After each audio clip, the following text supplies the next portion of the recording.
وأضاء للدنيا طريقا مشرقا وهدى من الرحمن يهدينا به للصالحات وللمكارم والتقى. السلام علیکم ورحمۃ اللہ وبرکاتہ. بسم اللہ الرحمن الرحیم.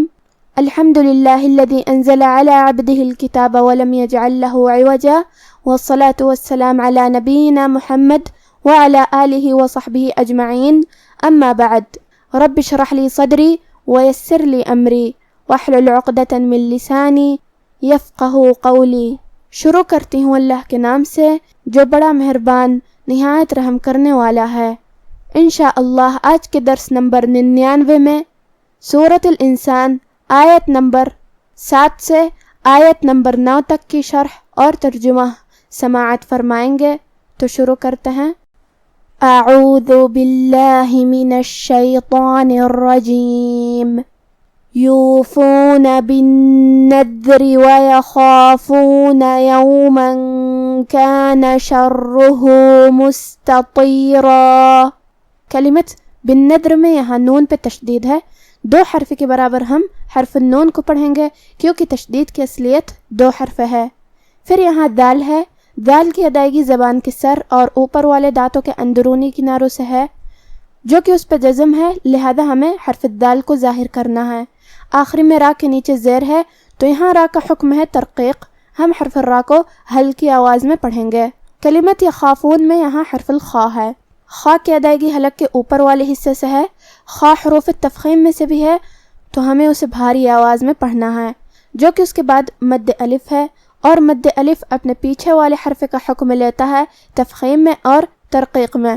تو ہم خا کو اور مد الف کو دونوں کو بھاری آواز میں پڑھیں گے.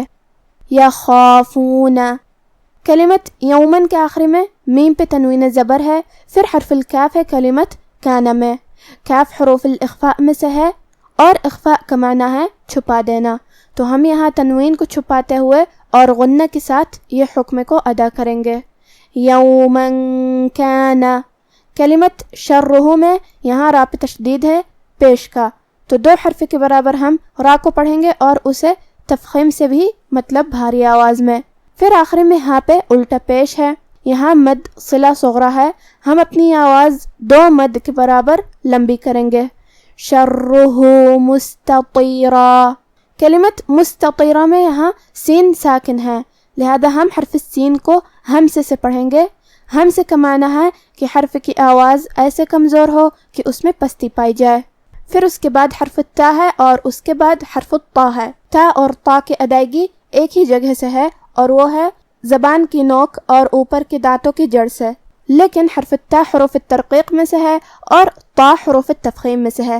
تو ہم تا کو ہلکی آواز میں پڑھیں گے اور طا کو بھاری آواز میں. مستطیرا. آخری میں را پہ تنوین زبر ہے تو یہاں را کا حکم ہے تفخیم. ہمیں را کو بھاری آواز میں پڑھنا ہے اور اس کے بعد مد الف ہے تو ہم را کو اور مد الف کو دونوں کو بھاری آواز میں پڑھیں گے. اگر ہم یہ آیت کو اگلی آیت کے ساتھ ملا کے پڑھے تو جو کہ واو کلمت وَيُطْعِمُونَ میں دوسری والی آیت میں حروف الادغام بغنہ میں سے ہے، اور ادغام کا معنی ہے حرف کو حرف میں داخل کرنا، لہذا ہم یہ تنوین کو واو میں ملا کے غنہ اور تشدید کے ساتھ یہ حکم کو ادا کریں گے. مستطیرا ویطعمون. اور ہم کلمت مستطیرہ پہ رکیں گے تو اس پہ مد الف سے رکیں گے. یوفون بالنذر ویخافون یوما کان شرہ مستطیرا. ویطعمون الطعام على حبه مسكينا ويتيما وأسيرا. کلمت ویطعمون میں یہاں حرف الطا ہے. ہم طا کو بھاری آواز میں پڑھیں گے جو کہ اس پہ جزم ہے، تو یہاں طا کا حکم ہے قلقلہ. قلقلہ کا معنی ہے حرف ساکن کو ہلانا، لہذا ہمیں طا کو ہلاتے ہوئے یہ کلمہ کو پڑھنا ہے. ویطعمون. پھر حرف العین ہے. عین کی ادائیگی حلق کے درمیان والے حصے سے ہے تو ہم عین کو وہیں سے پڑھیں گے. کلمت الطعام میں یہاں حرف الطا کے تشدید کا دھیان رہے. کلمت حبہ میں یہاں حرف الحا ہے. ہا کی ادائیگی حلق کے درمیان والی حصے سے ہے، پھر با پہ تشدید ہے تو 2 حرف کے برابر ہم با کو پڑھیں گے۔ ہا کے نیچے کھڑی زیر ہے تو یہاں بھی مد صلہ صغرا ہے، ہم اپنی آواز 2 مد کے برابر لمبی کریں گے۔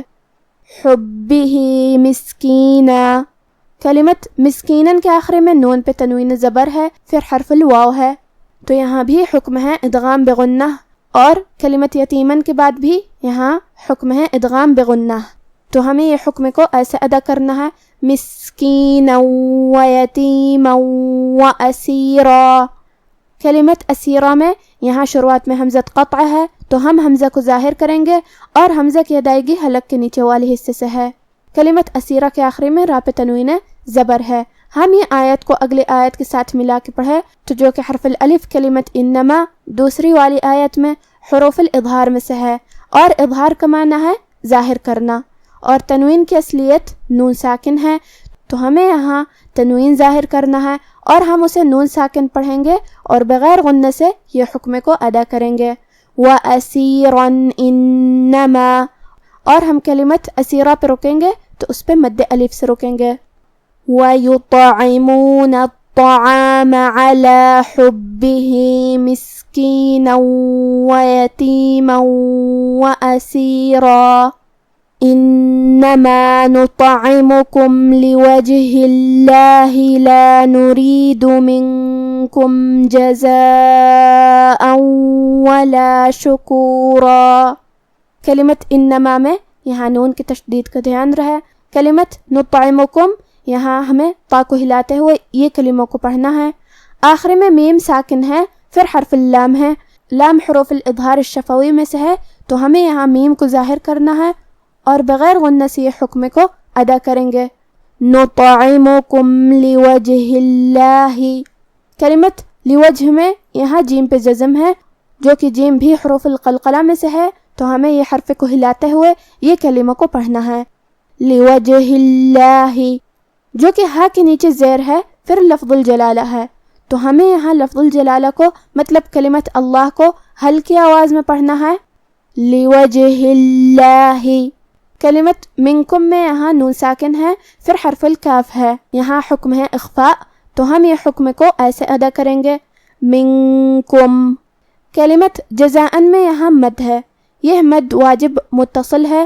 مد واجب متصل کا معنی ہے کہ حرف المد اور اس کی وجہ جو کہ حمزہ ہے دونوں ایک ہی کلمہ میں ہو۔ مد واجب متصل میں ہم اپنی آواز 4 مد کے برابر لمبی کریں گے۔ آخری میں حمزہ پہ تنوین زبر ہے، پھر حرف الواو ہے، تو یہاں حکم ہے ادغام بغنہ، تو ہم یہ حکم کو ایسے ادا کریں گے۔ جزاء ولا، کلمت شکورہ میں یہاں شین پہ اور کاف پہ پیش ہے، تو ہمیں یہ دونوں پیش کو ظاہر کرنا ہے۔ آخری میں را پہ رکیں گے تو اس پہ مد الف سے رکیں گے۔